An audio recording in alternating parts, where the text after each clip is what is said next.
Welcome to Her Fantasy Football. You can hear us on Blog Talk Radio / Her Fantasy Football and on iTunes. Make sure to subscribe to us, on herfantasyfootball.com so you can get our newsletter.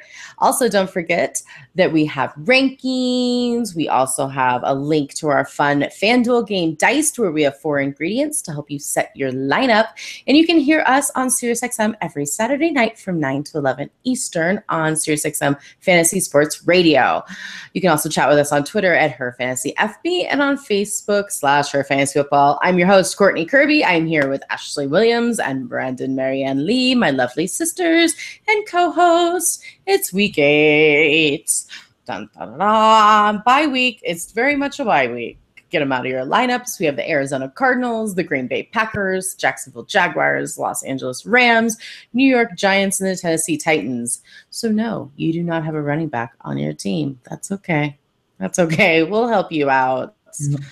I'm a little bummed though because I didn't get to talk about Blake Bortles' game. I'll have to wait till next week. Do you want a moment? Do you want a moment to celebrate Blakey? Well, it's funny because I think we were gone for the wedding this weekend, and we were talking about people that we chose, and somebody had asked about a quarterback, and I said start Blake Bortles out of an option of like 4 people, and he was the one that did the best. I told him to play Blake Bortles. No, I told him to take Blake Bortles. That's so funny. I think we both answered back to him, and we both said Bortles. Bortles? Yes, because I told him Bortles too. He was the right choice. Yeah. Thumbs up, Ashley. Good choice. Very rarely when you say Blake Bortles are we correct, but week 7 was the lucky charm. Hopefully we can get you guys some good sleepers this week to fill in for those missing guys in all of our rosters here in week 8. So let's start off our Thursday night game with the Miami Dolphins at the Baltimore Ravens. Talk about a matchup where you're going to get the fewest possible people that you could actually put in your lineup. Is awful.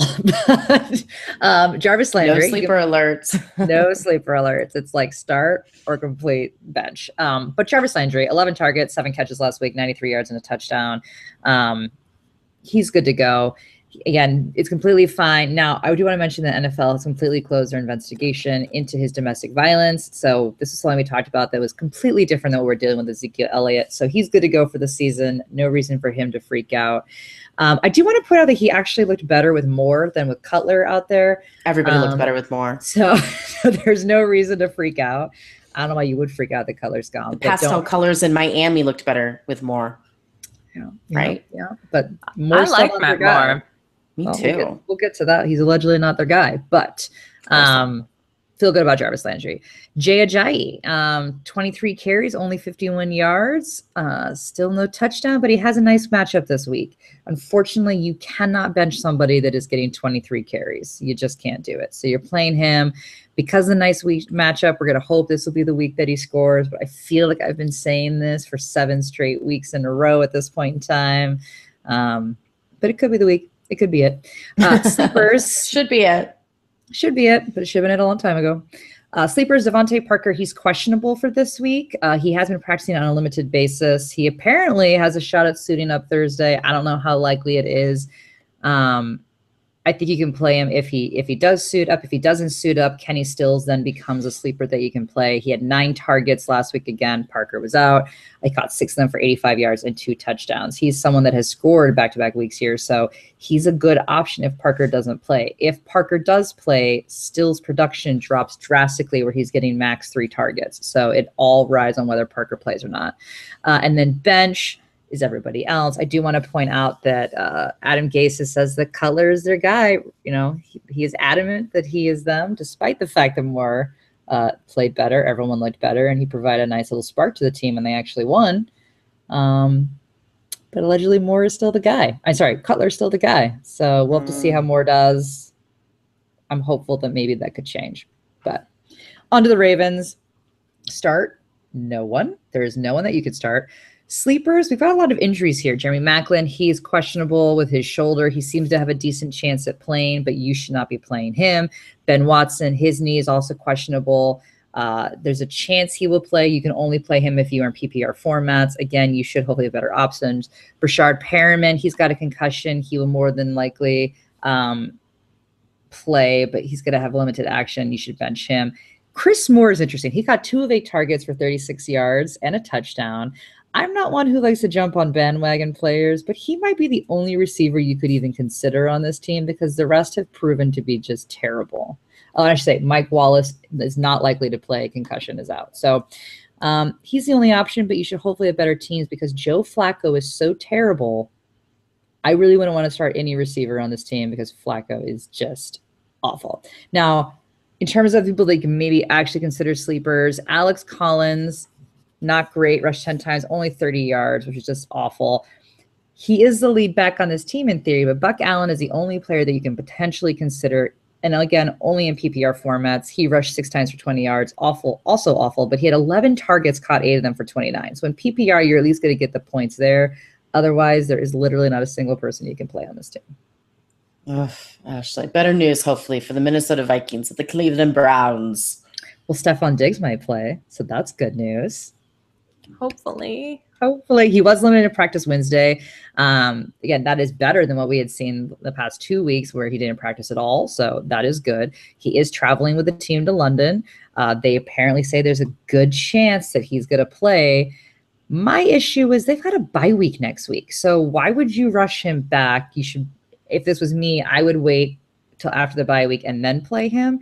So if they do play him, that would tell me that he should be 100% because otherwise it literally makes no sense for them as a team to play him and rush him before the bye week.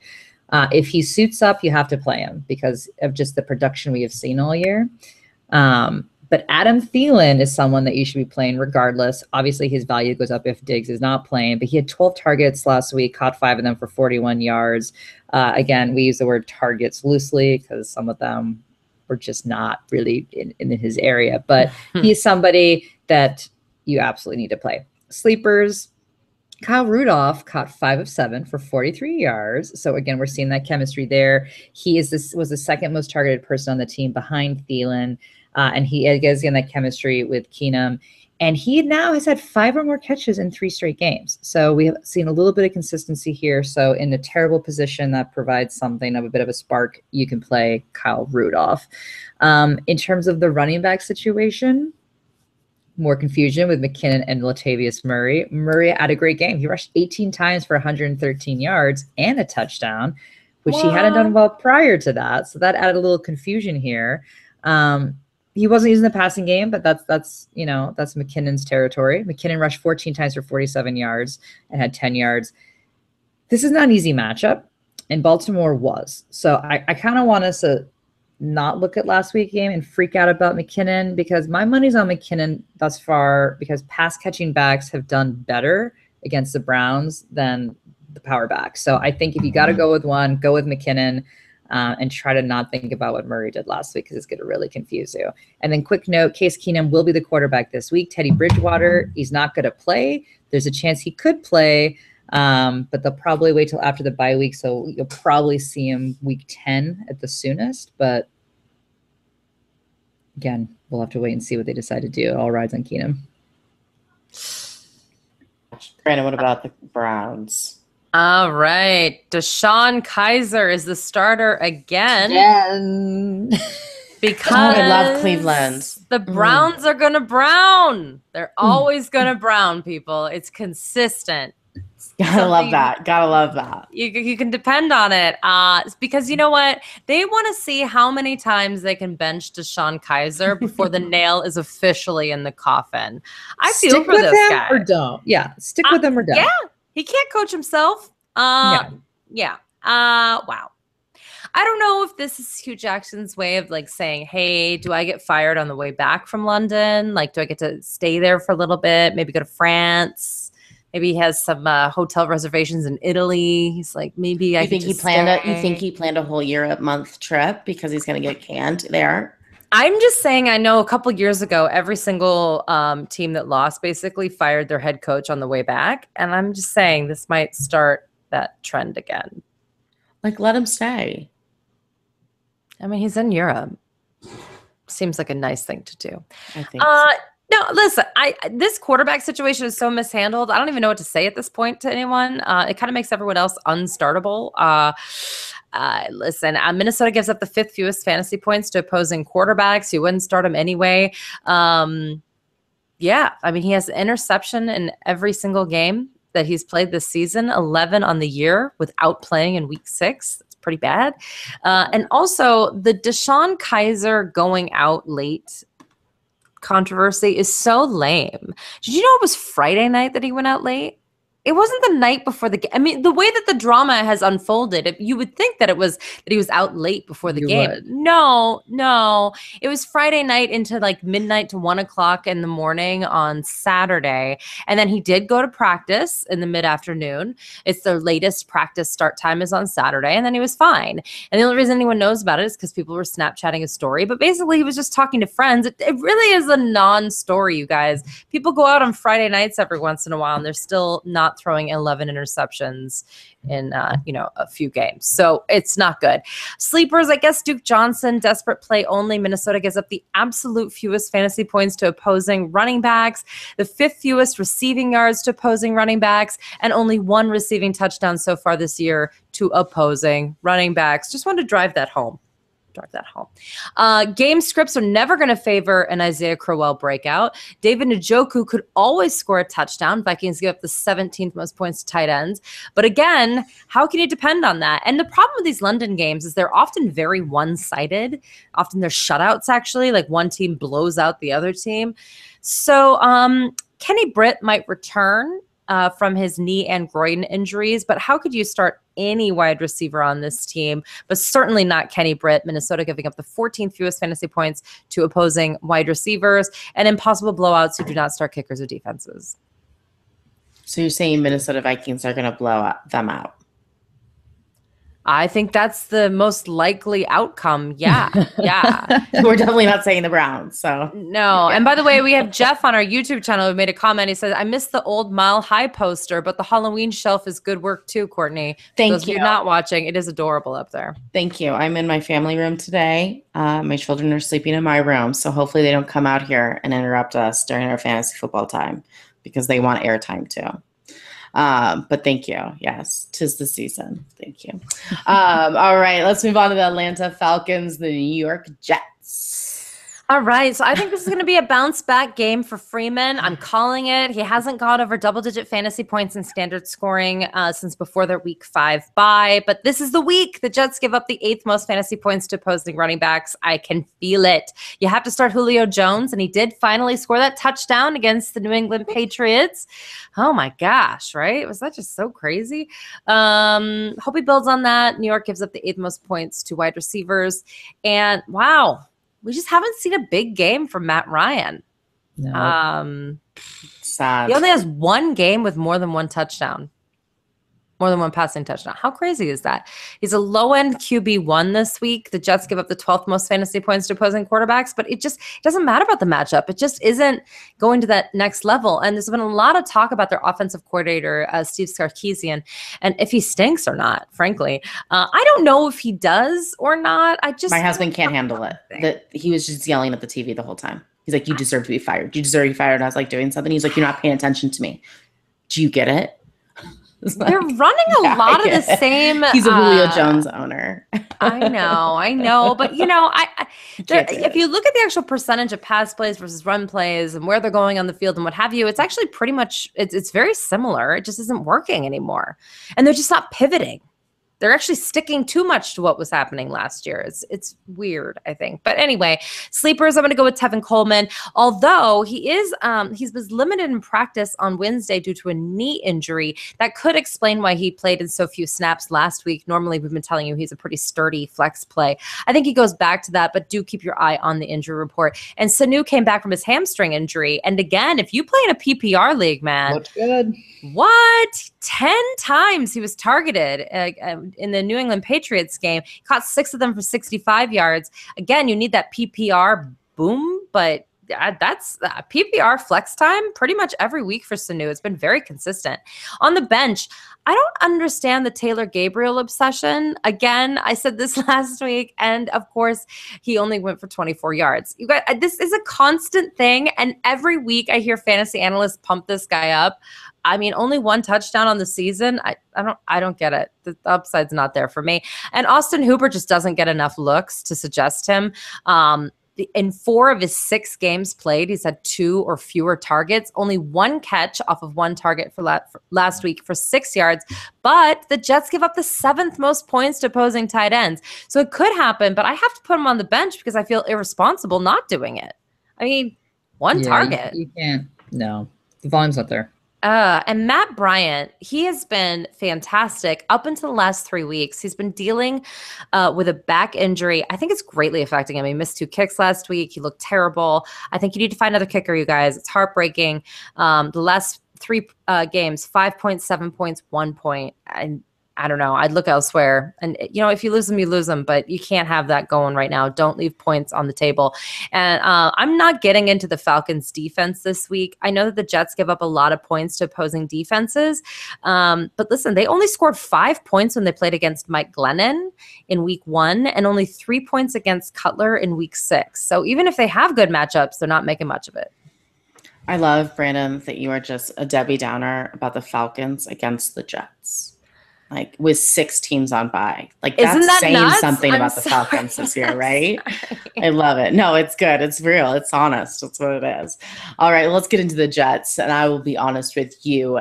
6 New York Jets had 8 fantasy points or more last week in standard leagues. Only 2 players are owned with 70% or more.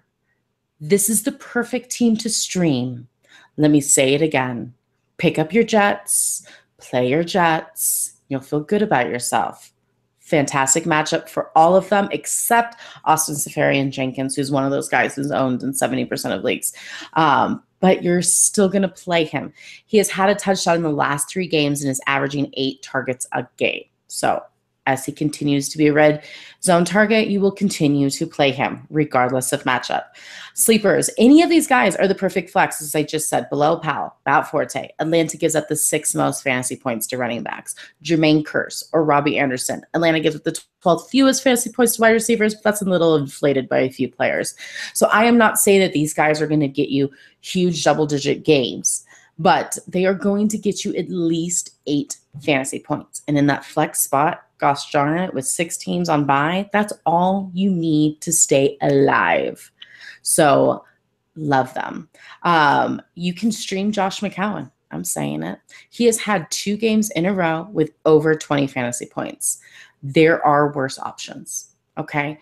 Elijah McGuire, you guys, he is no longer a thing. Feel free to drop him with Powell and Forte back. He is done. He didn't do much while he was there anyways, but he's done for sure now, guys. Your time is done. We'll take a quick break for our lovely sponsors. All right, you guys, we have the Chicago Bears, the New Orleans Saints. Had to take a drink real quick for that one. Last of my wine before the Bears. Which, by the way, you need to go and play dice with us this week. One of our listeners, which I need to find who it was. Oh my gosh, I feel so bad that I'm not giving the direct shout out. But they're the ones that suggested the Lions or Bengals or Bears ingredient, where you have to have 2 lions or tigers or bears. The Bears may not be where you want to look, but I have to look at the Bears fantasy points here.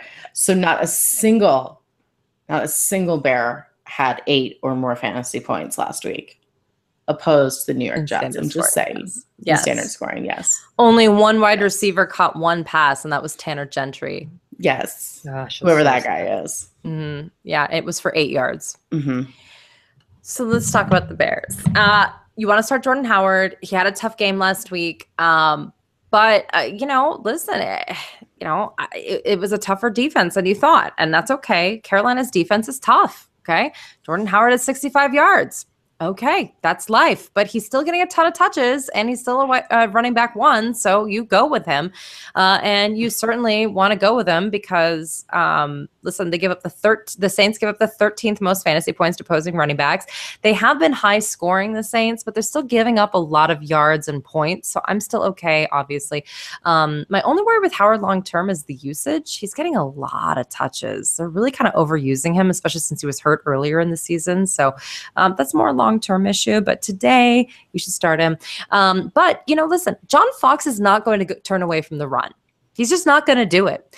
And I'm actually going to say you can put Tariq Cohen in there as a flex as well. He only had 1 catch last week, but it went for 70 yards. So that's what you get with Tariq Cohen is these like big boom plays. But again, there's 6 teams on bye. It's a decent matchup. I'm okay with it. And again, they're never going to ask Mitchell Trubisky to pass the ball. So I'm intrigued. I'm a little intrigued. Or if he does pass the ball, it's only the short passes to Tariq Cohen. Or to my man, Zach Miller. Mitchell Trubisky has only 24 completions in 3 games total, okay? But of those completions, 7 of them have gone to Zach Miller, and Zach Miller has scored the 2 touchdowns that Mitchell Trubisky has scored. So he has a 30%, he has 30% of the target share or the catching share, because it's not really targets, the catching share and the touchdowns. So that's actually pretty decent. So he is in my sleepers.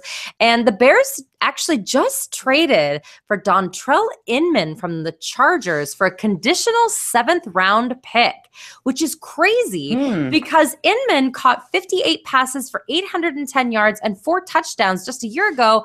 And he's often he has a comp that's actually quite similar to Cameron Meredith. This is intriguing to me, actually. And also them admitting that they have some serious wide receiver issues, although they don't target them anyway, so I don't know how they would know. Again, Tanner Gentry, the only person with a target. Also, he's on the field all the time, but you can't play a guy who's only getting 8 yards. And put the kicker and the defense on the bench because there's a possibility that they could get blown out by the Saints. By the way, better than we thought they'd be. The Saints are better than they're the Eagles of 2016, whereas and 2017, really. You can score on them, but they get fantasy points for those defenses. Yeah, lots so of it's like, yeah, and it sacks and yeah, so it's good. It's very good. Speaking of the Saints, Breeze is at home, so you are playing him. Alvin Kamara rushed 9 times for 57 yards in the Saints Week 7 win over the Packers, adding 5 receptions for 50 additional yards. He's awesome. A lot better than I was expecting, especially with Mark Ingram still on the field. But I do love me some Alvin Kamara. Nice little surprise. Ashley, do you want to continue on with Mark Ingram? She's back. Oh, and she's not back, really. Nope. There you are. I'm so sorry. Well, yes, I'm so sorry. Did you guys move orders around? We did. So we're here with Breeze, and I just talked about Breeze and Alvin Kamara, and now you're on Mr. Mark Ingram. That's so funny. Okay. Yes. So Mark Ingram, he's been amazing. You are definitely going to be starting Mark Ingram. Again, as we talked about, you're doing Kamara and you're doing Mark Ingram because this has finally been established in terms of their roles that they're playing. He's got a mediocre matchup, so he should be able to have a similar game from last week where he's having 20-some touches and 100 yards. He's had back-to-back 100-yard games since AP left, so that's exactly what you want to see. In terms of Michael Thomas, he didn't practice on Wednesday, so be on lookout for whether he's going to play or not. If he's playing, you're playing him, but he didn't practice. Now, Ted Ginn is someone. Please don't play, so I don't have to play you. Is that not mean to say? Yes. Over it. That's okay. I feel like there are very few wide receivers that are consistently good this year. No, only one or two players are averaging over 7 fantasy points, over 10 fantasy points a game in standard scoring. Only 2 wide receivers. That's that. But he's averaging almost 80 yards a game. Is that Will Fuller and Antonio Brown? It's Antonio Brown and DeAndre Hopkins. Let's see here. Hold on. Let's look. Hold on a second. It's definitely Antonio Brown, obviously. But it's crazy because the rest of them, and Antonio Brown has 20 fantasy points more than everybody else in standard leagues, right? So we're in week 8 now, so 7 games. So yeah, 11 points for Tyreek Hill is the guy, and then Antonio Brown. But Thomas has been good. I mean, he's only had 2 games where he hasn't had over 80 yards. He's just not getting the touchdowns. He's only had 2 touchdowns on the season, but the yardage is there. I mean, he's over 80 in almost all of his games. 4 out of 6. I mean, there's definitely worse guys out there. Most definitely. So, I mean, you want him to play. If he plays, you're playing him. But again, he may be a game time decision. We're not really sure. Apparently got injured last week, but no one really knows with what. So be on the lookout. Now, Ted Ginn was 7-7 for 141 yards. And he seems to have really developed that nice chemistry with Breeze. I like him a lot. He has 207 yards over the past 2 games. So he's definitely trending up. Now, will he be able to maintain this pace? I think he will, at least this week, with Thomas potentially out. And even if he plays, I think that's going to be fine.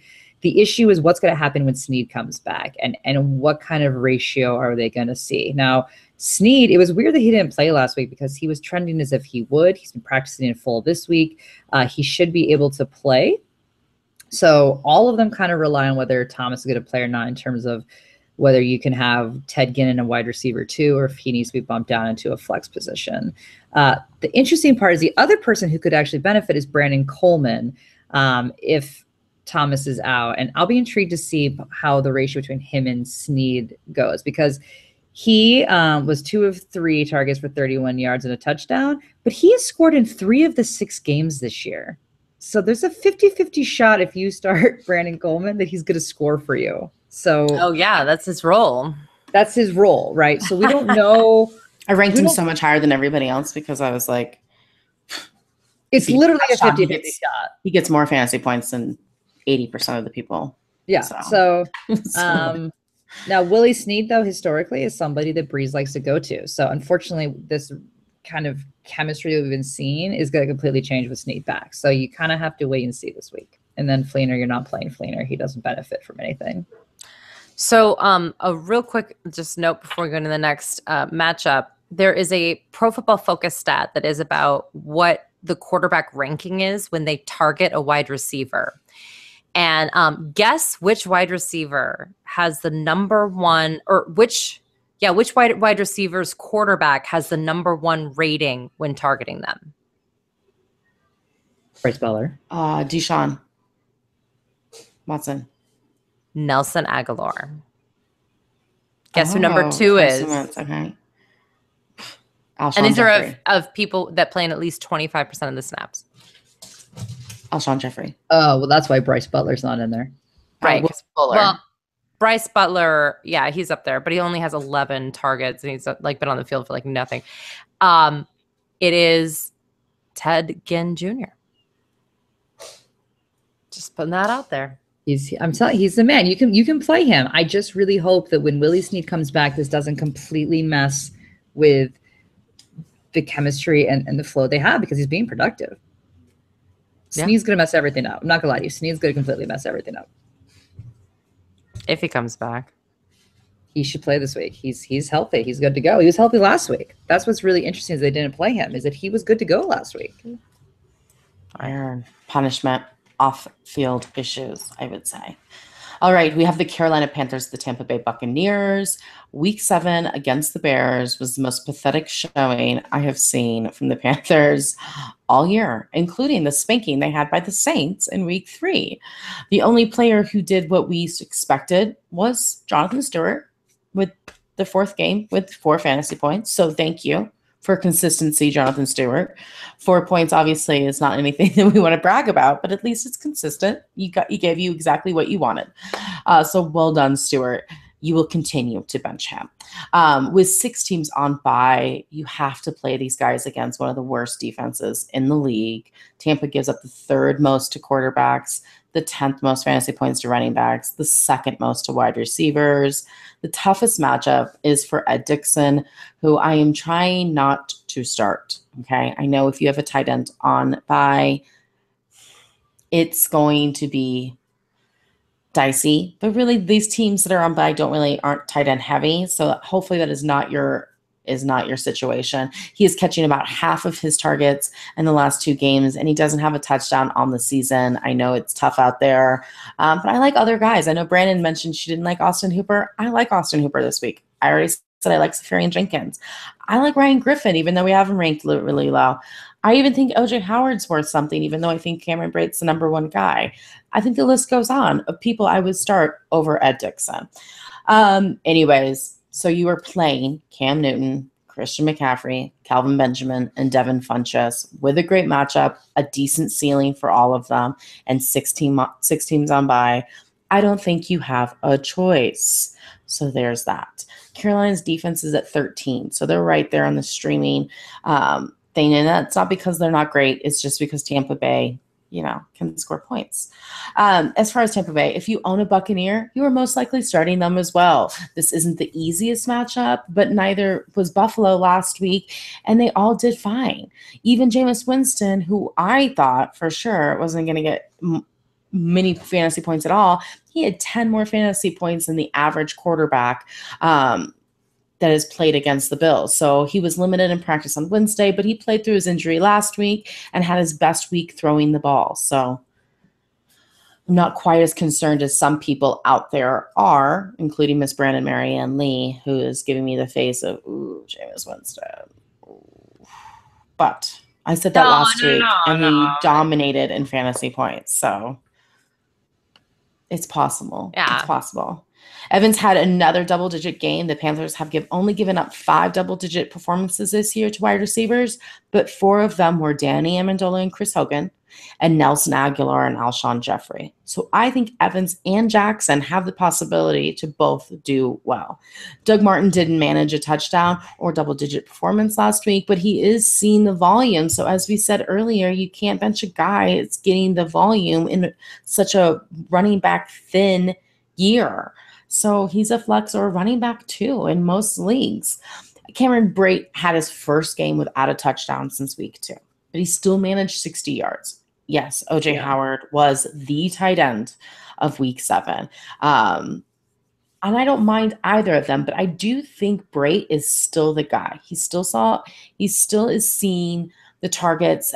I think he's still Winston's favorite. So I like Brate better, but in week 8, I don't mind starting either one of them because they're going to get you enough fantasy points, especially in PPR. And Tampa Bay's defense, probably not. Sorry. Then we have the San Francisco 49ers, the Philadelphia Eagles. I just love both these teams. Garcon and Goodwin are seeing the targets. Unfortunately, they play for the 49ers. This is a great matchup, and I like both of them as flexes, but keep an eye on Goodwin. He was limited at practice with a back injury. I will say regardless of the injury, both players are just risky. Only 2 teams have managed to get double-digit fantasy points for a wide receiver, and they're risky because of their quarterback situation. He's only had 1 touchdown in the 2 games that he's played, so that is not favorable for guys that have a hard time getting yards as it is. I don't love George Kittle. What did you say, Ashley? I said, yeah. Yeah. It's a good matchup. It's a good matchup for Kittle, but man, only 2 targets last week. He was only on the field less than 50% of the game. He's only had 1 good game, and only 2 tight ends have had a good game against the Eagles, and their names are Travis Kelce and Jordan Reed, not George Kittle. Okay. That's just facts, people. Low expectations, high hopes player of the week goes to Carlos Hyde. The Eagles give up the 3rd fewest fantasy points to running backs, and Hyde has been super inconsistent this year. Super inconsistent. So you probably need to play the guy, but with 6 teams on bye, but it's going to be scary. So low expectations, people. Low expectations. Ashley, how about those Eagles? Man. I love me some Eagles. I don't know why I dislike them so much because they are clearly the best team. I don't know why you dislike them either. I know. I don't know why it is. Yeah, it's like what is certain that? people. I don't know. It's really weird. I can't get my head around it. And I have Nelson Aguilar, who's like my only saving grace in my misfit team, and I still just can't stand them. Oh, I love Aguilar as a misfit. I love it. Yes. Well, Zach Ertz is not a misfit. He's a must start. He bounced back to his usual form of 89 yards and a touchdown. Must start every week. Nelson Aguilar, we already talked about him a little bit. He was 4 or 5 for 45 yards and a touchdown last week. For another, Nelson Aguilar should not only be owned, but in your flex or wide receiver 3 slot update, he has had at least 58 yards and or a touchdown in 6 of his 8 games. I mean, he has only not scored in 2 games. And why is he hot? Because he's got chemistry with 7 Wentz. games, 6 of 7 games. 6 of 7. That's what I said. And he has only not scored in 2 of those games. So he has scored in 5 games. 5. Insane ratio. Yeah, he scored in 5, but he's had either a touchdown and or at least 58 yards in 6 of the 7. Brandon smiling as if. No, it's all good. Yeah. Why is everyone making comments about me smiling tonight? Because sometimes you give us these looks like, and I can't tell if you're like, what are you talking about? I'm just participating. Judging eyes. Okay. Well, we're all in. Well, all of us are all in an Aguilar, other than Courtney, who doesn't like him for her misfit. But I love. No, I do like Nelson Aguilar. I do like him. That's why I don't know why I don't like the Eagles, because he's like majority of the team. I own a lot of Eagles. I have LeGarrette Blount. Maybe that's why I don't like the Eagles. And I also have Zach Ertz. Nice. But yeah, I don't know. Well, he's great. I like him. He should be in your lineup. Shouldn't just be owned. He should be in your lineup. So just saying. Now, today's all about PSAs, because for those of you not playing Carson Wentz, you are wrong and you are making a mistake. And I'm not going to beat around the bush here. You are just straight up wrong. He now leads the league, guys, in passing touchdowns. He's got 17 of them. And that is more than everybody's favorite golden child, Tom Brady. It's more than the new golden child, Deshaun Watson. It's also more than Alex Smith. But if you're the person who's not playing Wentz, you are also the kind of person who was never going to play Alex Smith. So it doesn't really matter what they do this year. You're never going to play them, but you should be playing that. Particularly or trade them for a lot. Or trade them. Absolutely. They are worth value. He was amazing. He had 268 yards, 4 touchdowns. Yeah, an interception, but I don't care. He's amazing. He looks great. You were playing Carson Wentz. Must start. Now, Alshon Jeffrey, I have bumped into a sleeper position because I cannot continue to tell you that you must start Alshon Jeffrey, despite the fact of where you drafted him. He is listed as questionable. He's got a groin injury. This is a little bit new, but he is practicing in full. Now, the last 3 weeks have been really bad for Jeffrey. He has no touchdowns over the last 3 weeks. He's averaging only 3 catches for 46 yards. And on the whole season, he's averaging 3.7 catches and 51 yards a game. That's not good enough. That is not even close to good enough if you're in standard. In PPR, it's also not great, but I can't tell you to play him in standard leagues. You really can only be playing him in PPR at this point in time. It just it is what it is. But sorry, I never really tell you to draft Jeffrey, so hopefully you listen to the get-go. You don't own him. It did not look good for LeGarrette Blount owners last week, being as Wendell Smallwood got the start, but Blount outcarried Blount the first half, and then it switched. So Wendell Smallwood wasn't exactly great. He rushed 8 times for 25 yards, had 2 catches for 14. And then the second half, they leaned on Blount. He, on the other hand, was worse. He had rushed 14 times, but just for 29 yards. But he is still their goal line guy. He should still get that work, but unfortunately, his value has completely dropped with Wendell Smallwood back. So I'm not loving either of them, but the Niners give up the most points to running backs, the absolute must. So I think that you can play both of them, whichever one you own, in a flex role this week, because I think by the fact that the Niners giving up the most points, both of them should be able to do decent. But moving forward, LeGarrette Blount's value is greatly decreased with Wendell Smallwood back. So everyone else on the bench. All right, the Los Angeles Chargers and the New England Patriots. All right. Melvin Gordon went into week 7 questionable with a shoulder injury. Now, he had a knee injury earlier, and now he is on the injury report with a foot injury. Nice. Yes. Nice. I can't keep them all straight, so I had to double check my notes. Yeah. Listen, he should be able to bounce back. The Patriots give up the 7th most fantasy points to opposing running backs, and Deontay Hightower is out and will likely miss multiple games. You would think that this would be a good thing. I hope it is. Just watch the injury report, people. Just watch the injury report. Hunter Henry continues to be a stud. He played in 81% of the snaps last week. You guys, he's the guy. I know Antonio Gates is still there, but literally he's there to get his record, which he already did, and he has moved on. He got 1 target as opposed to Hunter Henry, who caught 4 passes. So yeah, it's going to be fine. They give up the 8th most points to tight ends. And let's be honest, Keenan Allen is a much better PPR option than a standard league option. 45 or fewer yards in 3 outings and only 1 touchdown on the season. Yep. Still, you got to play him. New England gives up the 4th most fantasy points to opposing wide receivers, and he's the number 1. So there you go. I keep hearing not favorable stuff about Melvin Gordon, obviously. So I will bring up Aaron Eckler. He is the handcuff, and he scored his 2nd touchdown of the season last week against the pitiful Denver Broncos. So terrible. So terrible. Not even going to get into that yet, but I will later.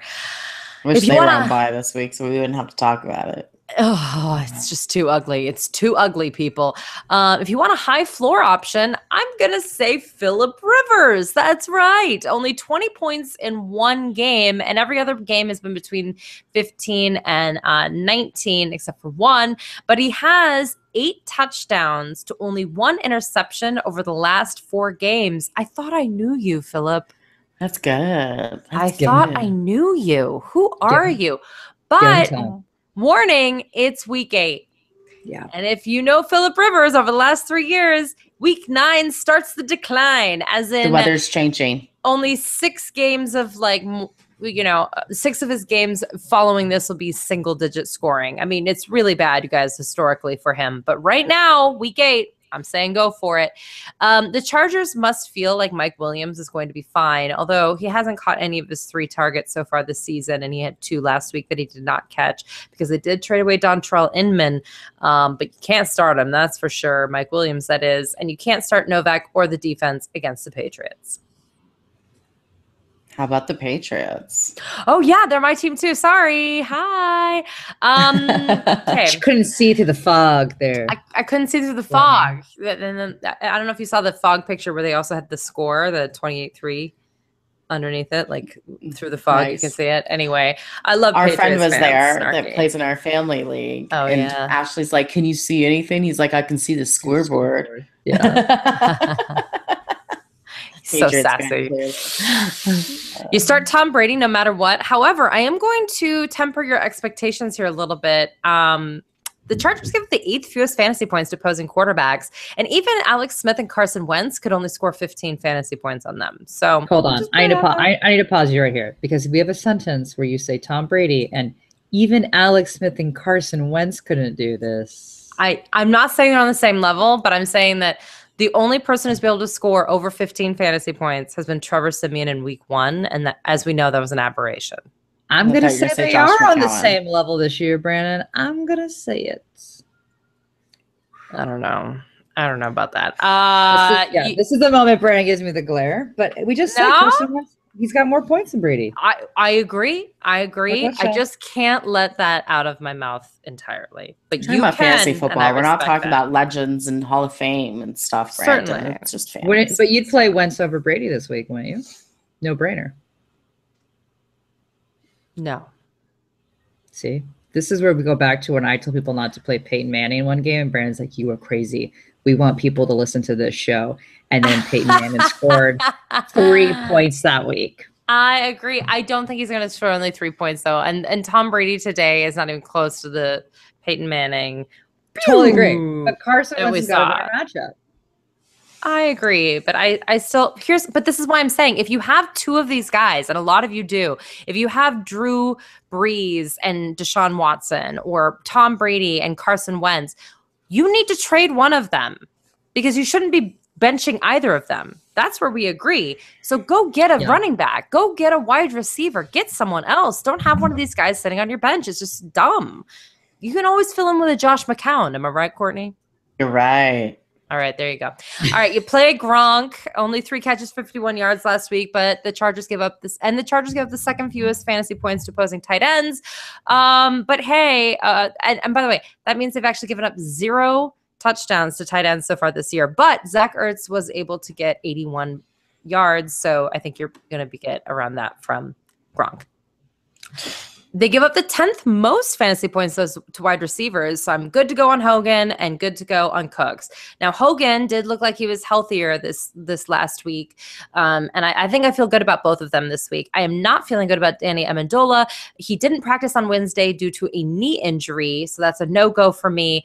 I guess we're going to put the running backs in the sleeper category, but I'm not even going to pretend like I can tell you who the hot hand will be this week. So I'm not going to. If you need to play them, you need to play the one that's on your bench. I mean, that's on your team, because they're all taken, but they're never consistent. And I still don't trust the New England defense. And you are starting Gostkowski. Belichick. He's consistent. He's consistently frustrating, yes. Yeah. Let's talk about the Oakland Raiders, the Buffalo Bills. Amazing. Something weird happened. Halloween came early last week. Amari Cooper caught a ball, and he actually caught 11 balls for 210 yards and touchdowns. Which, of course, means he's going to get about 4 points this week, because now everyone's going to put him in their lineup. And he's going to completely blow it. Oh, that's over 60 yards more than he's had all year put together. It's rather impressive. Derek Carr threw for over 400 yards, 3 touchdowns, and 0 interceptions, all against the Chiefs. It's amazing. It's amazing. Now the Bills have only given up 2 double-digit performances for wide receivers, and those came in their last 2 games. So that is hopeful. If I had to pick one of the wide receivers, though, I'm still sticking with Crabtree. He's been way more consistent. He is, I think, the better player out of the 2. A lot less frustrating as a fantasy owner. But Cooper isn't a bad play, obviously, either. I think most people play Cooper every week, regardless of his fantasy points, because they're like, how do you bench Amari Cooper? So hopefully you did do that, and he's blew up on your team and not on your bench. But most likely, if you were done with him, like I would have been if I owned him, which I did not pick him up because I knew he was going to have a crappy year this year. He probably blew up on your bench. Marshawn Lynch has been suspended this week for putting his hands on the ref after rushing on the field over the late hit on Carr.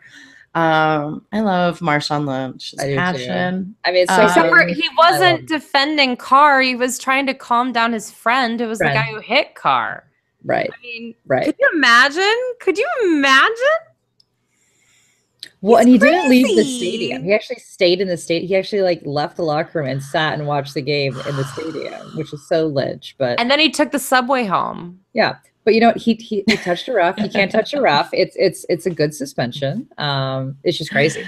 I love him, but not like Lynch has been doing anything really for you anyway. No. It doesn't really. I mean, a lot of times these are like Joe Mixon owners, right?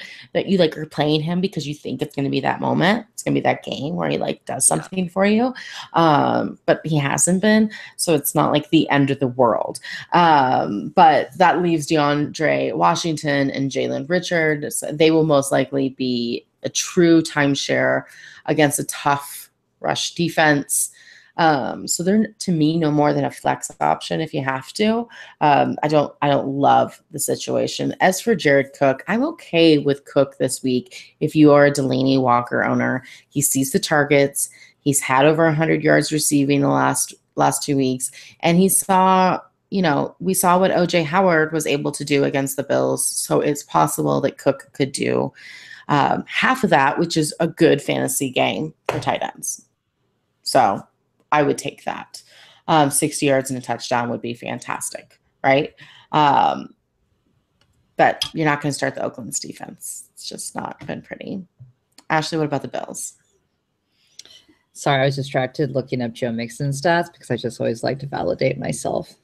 We'll get into that.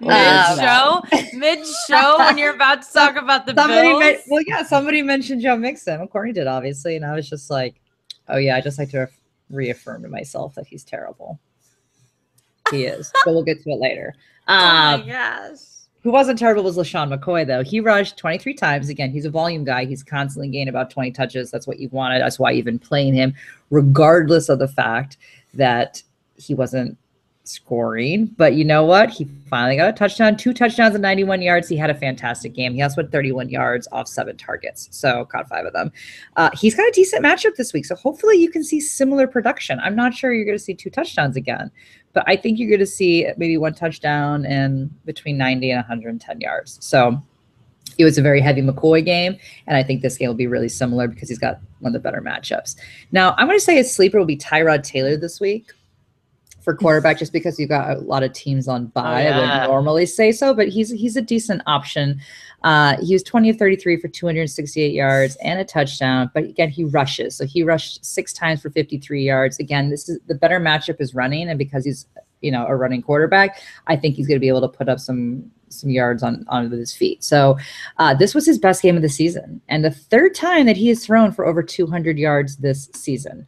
Now, granted, when we're talking good quarterbacks, usually we need to say over 300 yards, not over 200 yards. But again, he does pick up some extra yardage like Russell Wilson where he runs. So it's an okay matchup with the Raiders give the 13th most points to quarterbacks. So as I said, he could be a streaming option. He's only owned in 60% of Yahoo leagues. So he's out there for the taking if you're in trouble and you need one. Carson Palmer owners out there might be someone you might want to look at. Jordan Matthews. I know. Why'd you say Carson Palmer out loud? I know. They're on bye, so we can talk about it. But yeah, ouch. Also, bye, Larry, and all the Another John one bites Jaron dust. JJs. Another one bites the dust. Yeah, right. Yeah. The problem is there's no one for Tyrod Taylor to throw to, right? I mean, Jordan Matthews did come back. He caught 2 of his 3 targets, but it was only for 10 yards. It was not an easy matchup, but this week's not an easy matchup, and McCoy's got the better matchup, as we said, so it's going to be a McCoy day again. I don't really see Matthews being a huge player in this. Zay Jones, they really want to make Zay Jones happen. They're really determined to do it, and I don't know why, because he caught 2 of his 9 targets. 2. Impressive. For a whole 17 yards. He has 83 total yards on the season. That's it. 83 yards as a wide receiver too. He hasn't scored a touchdown, and he's been targeted 28 times. He's only caught 7 of them. 7 of 28 targets. So I hate to tell you, Bills, Zay Jones ain't happening this year. 1 out of 4. 1 out of 4. It's not. It's not catching 25%. It's not happening. Charles Clay, who was their target, he's still not practicing. He's not going to play this week. Now, who came in for him is Nick O'Leary. He's technically started, but Logan Thomas caught the touchdown. Thomas was only targeted once, though, and O'Leary was targeted 2 times. O'Leary at least got 58 yards. So, again... Yeah. I like O'Leary. He needs to be targeted more, though, but they're clearly not going to put the targets that Charles Clay was getting and just distribute that to, either Logan or O'Leary. But if you had to pick one, at least the yardage went to O'Leary. He had 2 big plays, got decent hands. It's a dart throw, but you probably should bench him. But if you're desperate, it's an option. It's not the Jets. It's not the Jets. All right. Let's get to the game of the week. Indianapolis Colts, the Cincinnati Bengals. Dun, dun, dun. Rock and roll. Okay, guys. Weekly update. Andrew Luck has been ruled out for week 8. Oh, shocking. Stop it. There's nothing really to talk about, you guys. I didn't even know he's still playing. Was like on a team. It's really sad. You know what? Cincinnati actually is a pretty decent defense, so this is even more tragic. Yeah. T.Y. Hilton, man, less than 5 points in 5 of his 7 outings in standard scoring leagues. The other ones, he's a baller because he is a baller, so he's had over 150 yards in the other outings, but can't count on that. Frank Gore hasn't gone over 50 rushing yards since week 3. Cincinnati gives up the 9th fewest points to opposing running backs. Now, Marlon Mack did outsnap him last week, but it's hard to have a breakout game when you're playing with Jacoby Brissett. Jacoby Brissett has never thrown more than 1 touchdown in a game so far this season. I can't support Jack Doyle, and I know that he has 18 targets over the last 2 weeks, and he's caught 13 of them for 94 yards and a touchdown. He's just not playing well, though. Like, it's like one of those things where you're like, Stats do not really show. Yeah, it's not really showing it. I just don't like this because I don't like this. The Cincinnati gives the fourth fewest fantasy points to opposing tight ends. It's a bad matchup, and he's a bad quarterback. And because they might get shut out, you can't play the kicker or the defense. So there you go. I made that mistake. I picked up Vinatieri to stream last week. Oh yeah, because everyone, you want to. It's Vinatieri, of course. I'll just pick him up. I need him for a week. It's fine. Just like T.Y. Hilton. It's not fair. It's not him, you guys. T.Y. Hilton's talent is not in question. Oh, and by the way, I'm sorry. Don't even talk about Dante Moncrief. He needs a touchdown to be fantasy relevant. And who is going to get a touchdown in this scenario? No one. Sad. No one. All right, Cincinnati Bengals. Tough week for the Bengals last week against the Steelers. Thank God they're playing the Colts this week. Great matchups up and down the board. There are only 4 players on this team. AJ Green, obviously, clear must start every week. Tyler Kroft is number 2 on the list. That guy. He doesn't suck. He's had 3 touchdowns in the last 3 games. Andy Dalton does suck, but 3 quarterbacks have had over 20 fantasy points against the Colts, and 2 of those quarterbacks are Deshaun Kaiser and Brian Hoyer. So if they can do it, Andy Dalton might be able to do it. All right. Come on, Dalton. I like him. The floor is 15 points against the Colts, so I do like that. Now Joe Mixon. Here comes Mixon owners. It doesn't matter what I say to you because you will always believe in Mixon. You're going to start him regardless. My husband's a Joe Mixon owner, and he texts me and he said, make sure you say on your show that this is the week Joe Mixon blows up. I said, oh, I thought you said that was last week. This week. And he goes, misunderstanding. I was like, no, it's not. That's not. Misunderstanding. And every other Mixon owner says it every week. Every week. It's amazing. So he had the best matchup last week, but only managed 6.8 fantasy points in standard leagues. Now, lucky for you, he tends to go every other week with double digits, low double digits, 10 to 11 points. And this is supposed to be his on week. So far, his ceiling has been 11 points. So he may get you 11 points this week. So that's good enough to start. And you're going to start him anyways because you own him and you believe in him and you think he's the best thing that the NFL's ever created. So nothing I say is going to change that. And let's be clear. We're not saying we don't believe that Joe Mixon has talent. No one has said that. No. At the end of the day, he's still on the Bengals. He still has a bad offensive line. They have a horrible schedule. Joe Mixon pissing off those coaches. Yeah, coaching. So at the end of the day, it's got nothing to do with talent. When we say it's a bad play, it's not because of Joe Mixon. It's just a bad play right now. Like you said, Courtney, there's nothing we can say to stop you if you're Joe Mixon or you believe in him. It is what it is. But right now, he's the 38th highest scoring running back. You should not even be playing him in a flex role, to be honest with you, based on those stats. There are 37 other running backs that have scored more points than him. 37 others.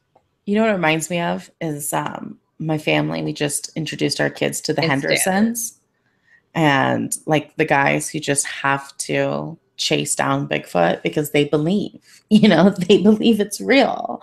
And this is Joe Mixon owners. They believe it's going to happen. So to each their own. If you are in a deep flyer position and you need someone super, super deep, Brandon LaFell, I think is your guy. He has had 15 targets in the last 2 games and has found the end zone last week. So there is a chance. It's a very small chance, but if you're really needing an upside, I guess that would be it. And other than that, Cincinnati Bengals, you're starting them and defense, and that's about all that's on the team. So we'll move on to the Houston Texans and Seattle Seahawks. Deshaun Watson, this is a really tough matchup for Watson, but I am not worried. He likes to run the ball. And the Seahawks are not good at stopping running quarterbacks. So I would expect him to be on the move Sunday. A game similar to his game is against Cincinnati in week 2. So not a lot of points in the air, you guys, which doesn't really help out DeAndre Hopkins and Will Fuller. But I still do think that Watson's going to get those fantasy points by running, possibly rushing touchdown. It's going to happen somewhere or the other. He's going to make it go down. But as far as Hopkins and Fuller, you can't bench these guys. Fuller has had 5 touchdowns since returning in week 4. So that means 5 touchdowns in 3 games. You have to play him. You have to play him. And Hopkins is having a great year, decent year too, I should say. So it's gonna be tough, but I'm playing them.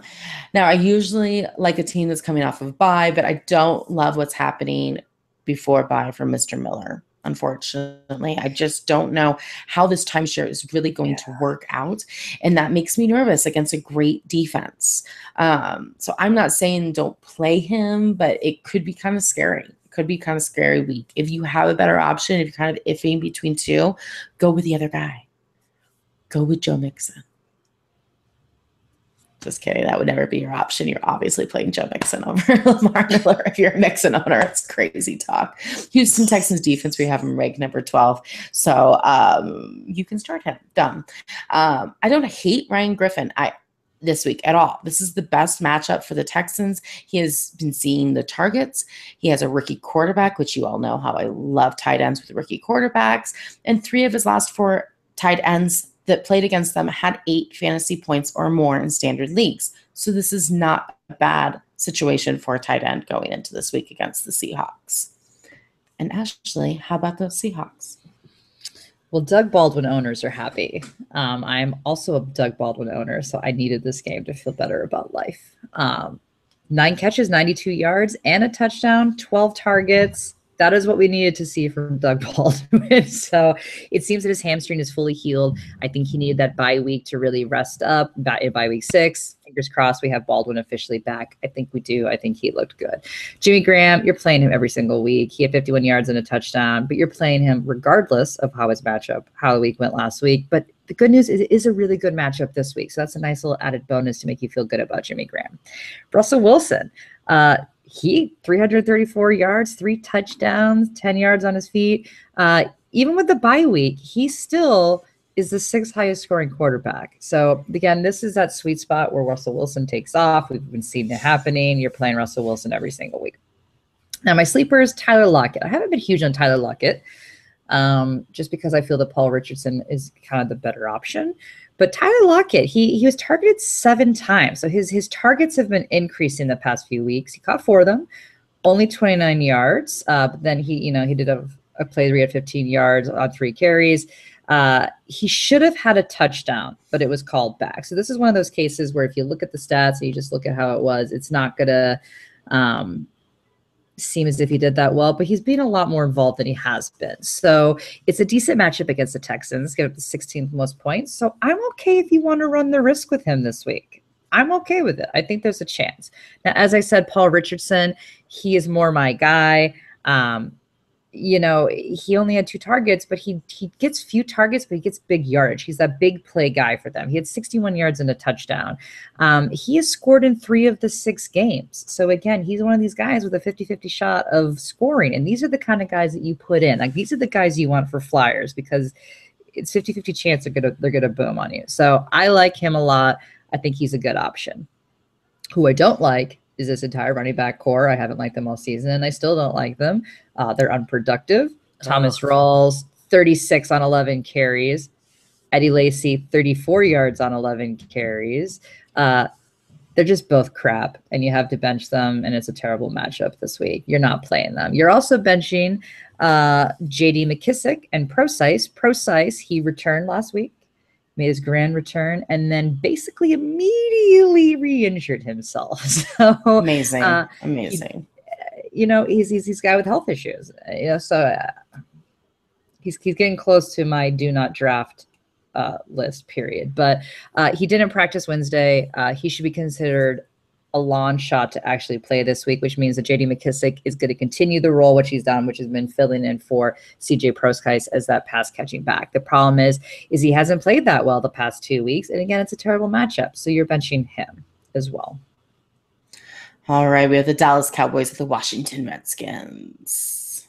You're playing Dez, 7 of 10 targets, 63 yards, and a touchdown. You're just playing him every single week. Zeke, he is still playing, at least for week 8. He rushed 26 times for 147 yards and 2 touchdowns and had a reception for 72-yard touchdown. He just went off last game, but that's what Zeke does. I mean, Zeke is an amazing player. This is why you drafted him, knowing again that you'd only get him for a period of time, in theory. So we know he's playing this week. We don't know beyond week 8. So the saga continues, but he is a must start this week. You do not bench Zeke while you still have him. You also do not bench Dak Prescott. He was 16 of 25 for 234 yards, 3 touchdowns. He is solid. He falls into my Carson Wentz, you have to be playing him category. 4th highest scoring of the year. He's got a delicious matchup. He should be similar numbers to last week. He looked fantastic.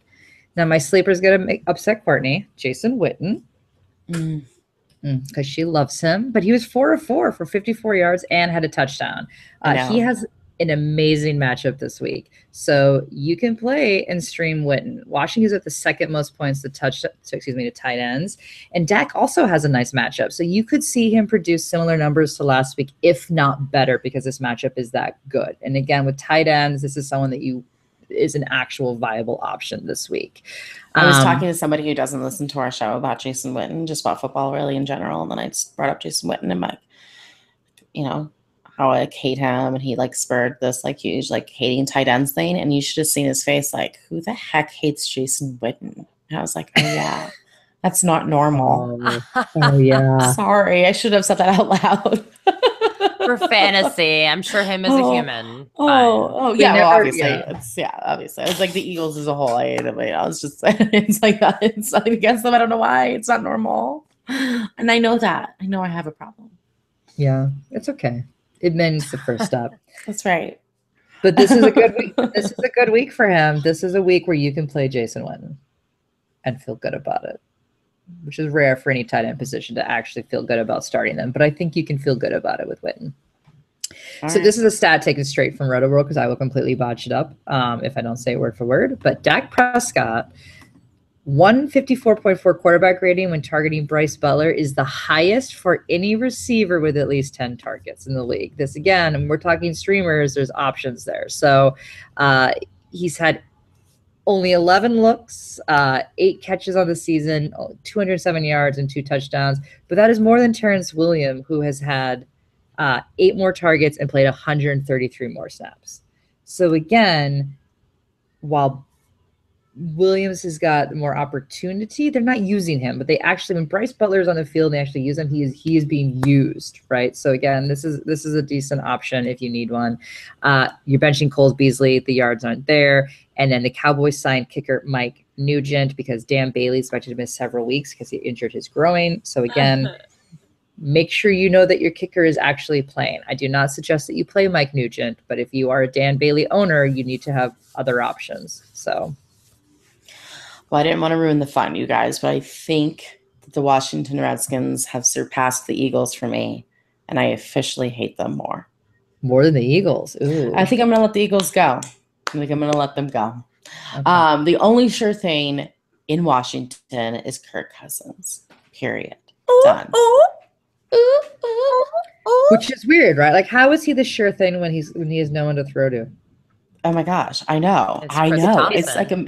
It's like hard, and he had like the first 2 weeks were like really bad, right? They only had like 10 and 11 fantasy points, but now he's had 20 fantasy points or more in the last 4 games. Yep. So it's like it's brilliant play. I know. I don't know what's going on. It does help that he has Chris Thompson, and that is big. And you can also rely on Chris Thompson if Gruden keeps it together. So as long as Gruden can actually call a game correctly, Chris Thompson is an amazing play as well. This is a great matchup for them. As for the receivers, Ashley, as we're talking about, they have all been completely disappointing. I would use several curse words right here if I was not on air talking about the Redskins receivers, but I can't. I hate them all, though. I will say that I think Doxson will be the wide receiver to own this week. In most weeks against the Cowboys, the wide receiver 2 has the most fantasy points, which I think Doxson's the wide receiver 2 now. I don't really know. I think he's the wide receiver 1. Yeah, I don't think they know. I don't know. I don't think they know. I think they're having a huge identity crisis, and I think it's kind of sad. Let's be honest. The wide receiver 1 is Chris Thompson.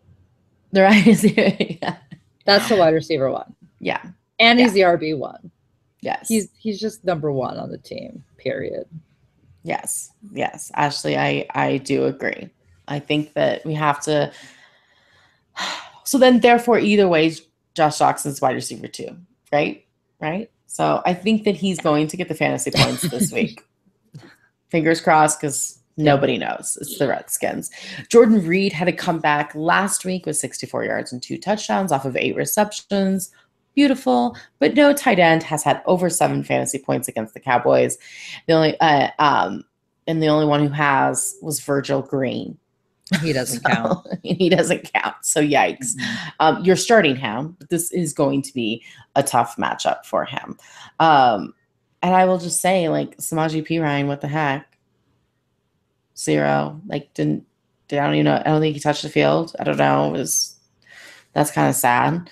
I know Fat Kelly's back, but we all know how awful he is. So I don't know. It's like so much going on, and yet nothing is happening. So it's rather impressive. Not my favorite team to cover. All right, let's move on to the Pittsburgh Steelers, the Detroit Lions. Okay, well, the Pittsburgh Steelers had an eventful week. Woo! Okay, well, you always start Le'Veon Bell. You always start Antonio Brown. There's nothing really to discuss there, even though they are on the road at Detroit. Let's start here.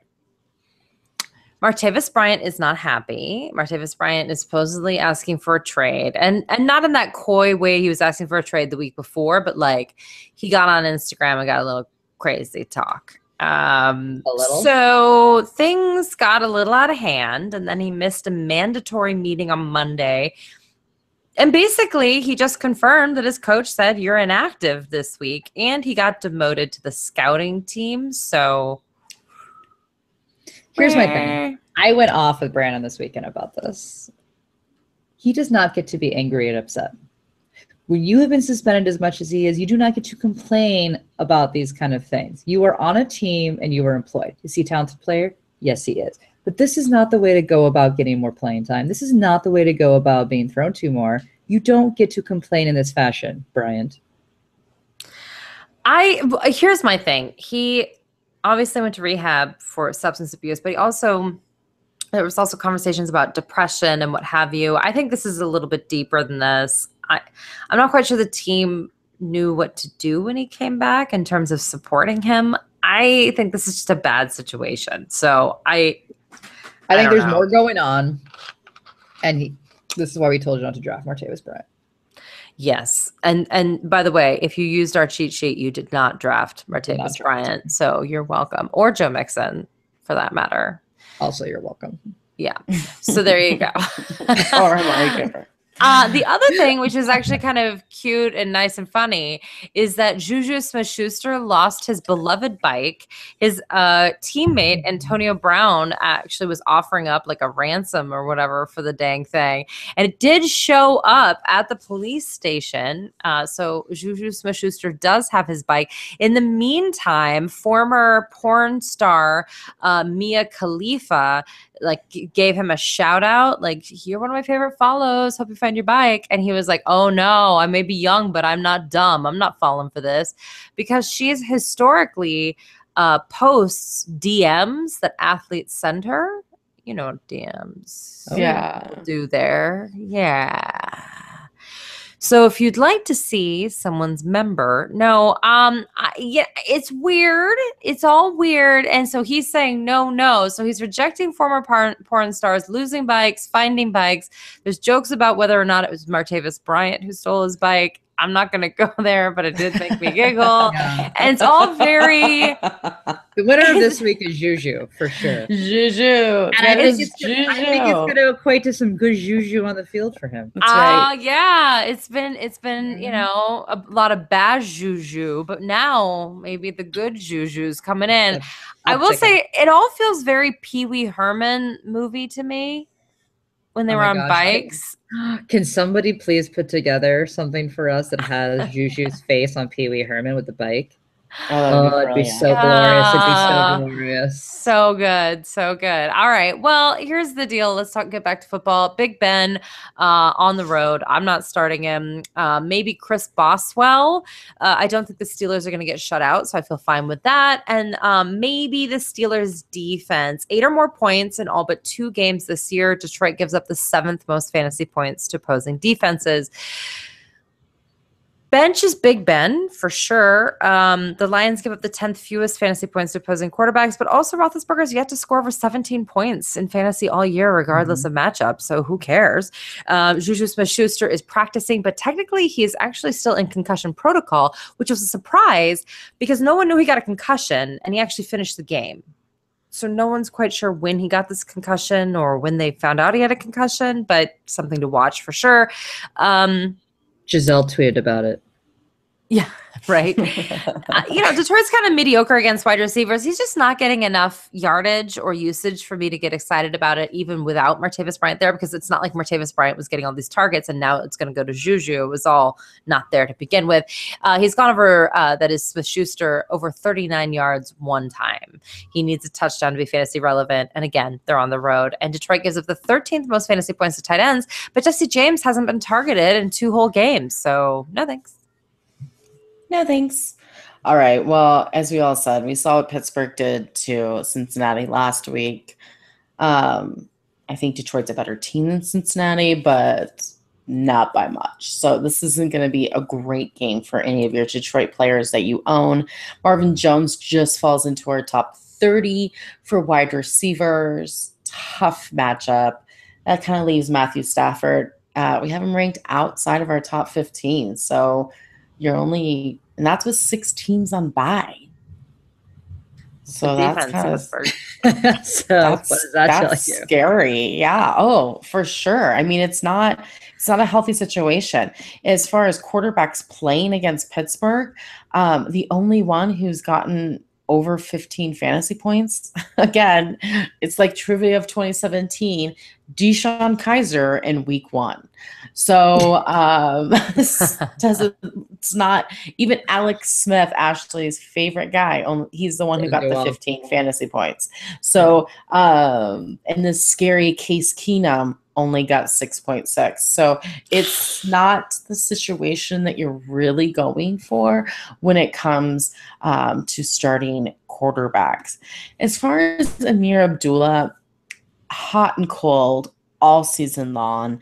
And I know it says it's a good matchup, but really that's inflated by 2 running backs who had a good game, which is Jordan Howard and Leonard Fournette. Not the same kind of caliber we're talking about. Both of those guys, Howard got 26 fantasy points. Fournette got 30 fantasy points. The next best guy was Kareem Hunt, but he only got 11, and that's Kareem Hunt.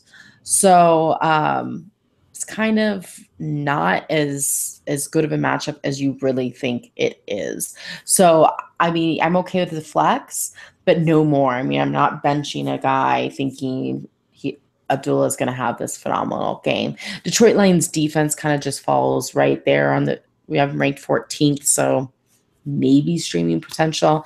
And obviously no tight ends, because you don't play tight ends for Detroit. Come on now. I'm not even going to mention their names. All right. On to even more depressing news, the Denver Broncos, the Kansas City Chiefs. I think the Broncos are going to get destroyed this game. Just destroyed. So what does that mean for you fantasy-wise? I think you can still start Demaryius Thomas. He was only 2 for 6 for 9 yards. I realize how bad that is. I realize that. But he had an 81-yard play called back. So it should have been a much better day than his stats make it seem. He was coming off a bit of an injury. I think he's a little bit better this week than he was. Again, in theory, his stats should have been better if that 81-yard play was not called back. So I think you can still start Demaryius Thomas. Benny Fowler, he caught all of his high targets, but was only for 45 yards. Again, but the entire Broncos team imploded last week. So I'm not going to put any blame on Benny Fowler there. The Chiefs give up the most points to wide receivers. The absolute most. So this is why I'm saying you can definitely play Thomas. Fowler is my sleeper. I think both of them will bounce back in this week. So I think fantasy-wise, you can play them because, again, it is such a good matchup that someone's got to be able to do something, right? Now, for my running backs, I want to tell you to bench CJ Anderson. I want to tell you just to straight up bench him, but I don't know with 6 teams on bye that you can actually do that. So what I'm going to tempering your expectations here, they just aren't giving him the ball enough. He only rushed 10 times last week for 44 yards, and he only had 2 targets for 17. So he's just not getting the touches. The Broncos win when CJ Anderson gets 20 touches, but they are not giving him the 20 touches the last few weeks. They've been giving him around 10. And it's not like he's losing those touches to another running back because Jamal Starles only played 15 of 64 snaps. I mean, he only rushed 4 times for 2 yards. So it's not like he's taking those touches away from CJ Anderson. He did have 4 targets for 20 yards. But again, that's a different role than what CJ plays either. So it's really just they're completely going to the pass. The Chiefs give up the 13th fewest points to running backs. So it's an average matchup. But again, CJ is not average if he's not getting 20 targets. He's below average with 44 yards. So to me, you probably have to play him of temporary expectations. Expect anywhere from 4 to 6 points out of CJ this week. Unless they magically decide they're going to run the ball this week. But again, why would they when the best matchup is technically to receivers this week? Why would this be the week they change it? So I don't love CJ. I'm sorry. Just trying to temper your expectations there. AJ Derby's interesting because he was targeted 7 times last week. So I think you might be able to see that same production this week, just because that's somebody that Simeon does feel a little bit comfortable with. So you should have better options out there. But if you are desperate, you can consider him in PPR leagues only. Bench Emmanuel Sanders. He did not practice Wednesday. The coach says that there's a chance that he will play this week, but I think it is very, very unlikely that he actually will. And being this is a Monday night game, this is too risky. Quarterback situation, you're not playing either of them. Paxton Lynch did return to practice on Wednesday, so he technically will be able to play. Simeon did not have a great game last week, as we said. He was 25 for 35. 270 yards, no touchdowns, but did have an interception and lost a fumble. It was brutal. But at the end of the day, coach is saying that Trevor is still their guy. He says he's absolutely their quarterback. Now, how long we'll see they ride this line will determine. But he basically said he can't play well if he's not being protected. And I agree with them. He can't. But if you also can't protect him, then you shouldn't be throwing this much because he doesn't have time to throw the ball. But I don't see this changing this week because, again, the best matchup is truly to the wide receivers. So it's just bad all around for all the Bronco players. Yeah, what a bummer. All right, well, I got the Kansas City Chiefs. You can start Harrison Butker. He is a must start, actually. He has 8 or more fantasy points in each of his outings. So go out there, see if he is available. Alex Smith has yet to score under 15 fantasy points, and he's yet to throw an interception. However, if it was going to be a game where things were going to fall apart, it would probably be against the Denver Broncos. So watch out for that. The lack of touchdowns is sad, but he's still a stud and has gone over 100 total yards in every game played. I am, of course, talking about Kareem Hunt. Denver gives up the second fewest fantasy points to opposing running backs, but don't tell them that. They seem to have forgotten. Denver gives up the 7th fewest fantasy points as well to wide receivers. You're starting Tyreek Hill no matter what, but Courtney's going to love this. He's been scoring a touchdown every other week, and this would be his off week. It's a bad matchup. I just, as Ashley would say, I will temper my expectations, and so should you. But it's also Friday Night Lights, and we know that he likes playing under that, so this is intriguing. Sleepers, the Kansas City defense, they really haven't been playing very well, but did you see Trevor Siemian and the Broncos play? Yeah. So I feel pretty good about that. And the bench, no one. No one's like a fantasy consideration facing the Broncos if they're not already a stud. But there are a lot of studs on this team, so it's impressive. It's impressive. All right, you guys, that is week 8. Get them out of your lineups. We put teams on bye: Arizona Cardinals, Green Bay Packers, Jacksonville Jaguars, Los Angeles Rams, New York Giants, and Tennessee Titans. And don't forget, we're not done for the week. Make sure to listen to our show on SiriusXM Fantasy Sports Radio from 9 to 11 Eastern on Saturday night. And you can chat with us on Twitter at HerFantasyFB. Until next time, no more faking it.